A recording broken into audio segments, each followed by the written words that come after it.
Yes, motor ini yang bakal kita bahas, superbike andalan dari Yamaha. Yamaha YZF R1M tahun 2017, warnanya silver blue carbon. Karena bodinya juga banyak serat karbonnya.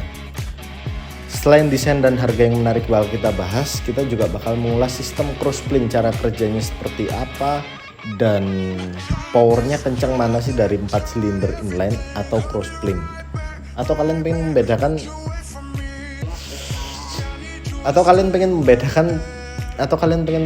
power 4 silinder inline dan mesin 4 silinder crossplane. Jadi kita bahas langsung. Awalnya kita harus paham dulu tentang konsep crankshaft atau poros ankle. Crankshaft atau poros ankle bertugas untuk mengubah gerakan naik turun piston menjadi gerakan memutar yang diteruskan ke transmisi. Jadi crossplane berbeda dengan sistem flat plane. Ini adalah contoh cara kerja mesin yang menggunakan sistem flat plane. Kita sebut saja piston ini nomor 1, nomor 2, dan begitu seterusnya sampai piston keempat. Saat piston 1 dan 4 berada di atas, maka piston 2 dan 3 berada di bawah. Nah, jika piston 2 dan 3 berada di atas, maka piston 1 dan 4 berada di bawah. Begitu seterusnya. Nah, kalau ini adalah sistem kerja mesin crossplane. Di sistem ini, piston berada di atas secara bergantian. Pertama piston 1 di atas, kemudian piston 2, dan begitu seterusnya. Artinya piston melakukan dorongan ke crankshaft setiap 90 derajat putaran. Mesin crossplane ini dibuat bukan untuk semata-mata tenaga yang nggak perlu. Yamaha lebih menginginkan tenaga maksimal yang keluar merata. Jadi di sistem crossplane ini getaran mesin lebih diredam karena gerakan piston yang saling bersilangan. Maka dari itu motor ini lebih mudah untuk dikendalikan. Seperti yang kalian tahu di ajang balapan, kestabilan dan kemudahan mengendalikan motor adalah kunci dari kemenangan. Selanjutnya yang saya suka adalah warnanya, warna silver orang kaya dengan perpaduan dari biru dan karbon. Banyak juga part karbonnya kayak di bagian kiri, depan, agak depan. Dan langsung kita bahas dari bagian depannya dulu. Oh ya, jadi sekilas motor ini desainnya seperti R15 tapi sekilas. Tapi untuk keseluruhannya motor ini desainnya mirip dengan R1. Di bagian depannya sudah menggunakan shock Öhlins. Untuk kalipernya Nissin, dia memakai pelek ring 17 depan belakang dan lebar dan ukuran bannya 120/70.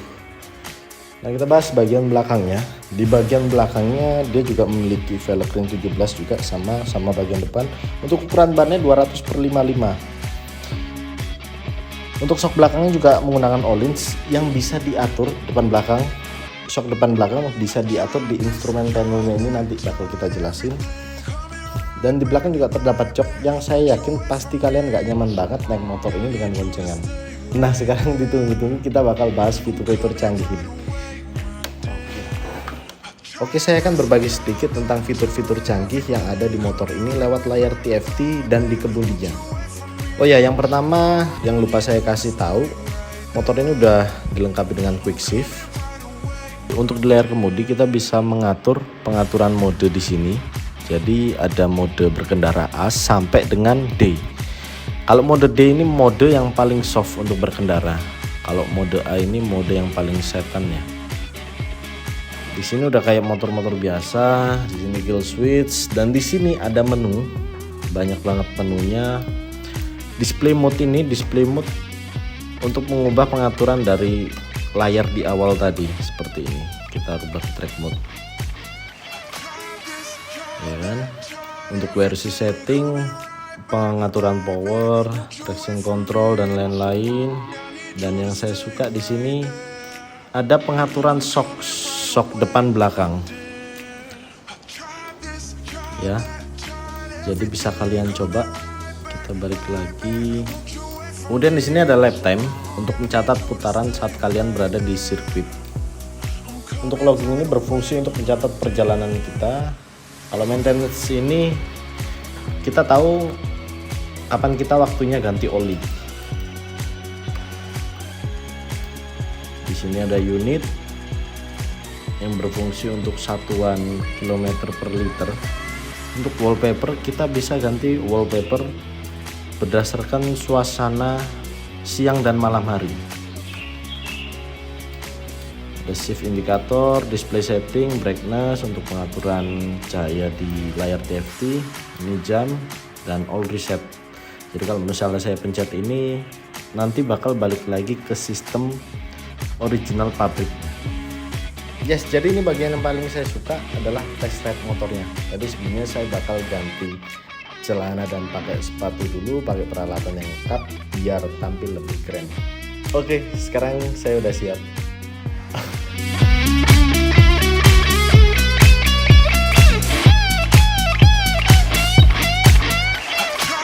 Untuk riding position kurang nyaman. Seperti yang kalian lihat, motor ini terasa pendek banget, tapi kalau dinaikin itu kita masih jinjit. Di tinggi saya yang hampir 180 cm ini saya masih jinjit karena joknya yang melebar, tidak mengerucut kayak motor-motor lainnya. Motor ini juga lumayan cukup berat, dan untuk berkendara saat ini saya menggunakan mode A.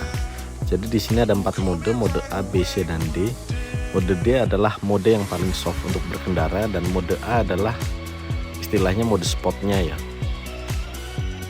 Cuma karena ini perkotaan, saya jadi nggak bisa memaksimalkan tenaganya.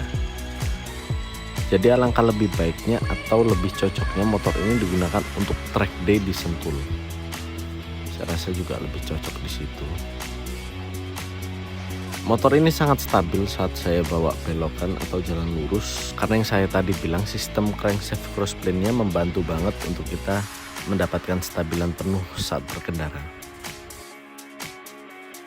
Buat teman-teman, terima kasih udah menonton. Kalau misalnya ada yang kurang dalam informasinya, kalian bisa bantu di kolom komentar. See you the next video and thank you.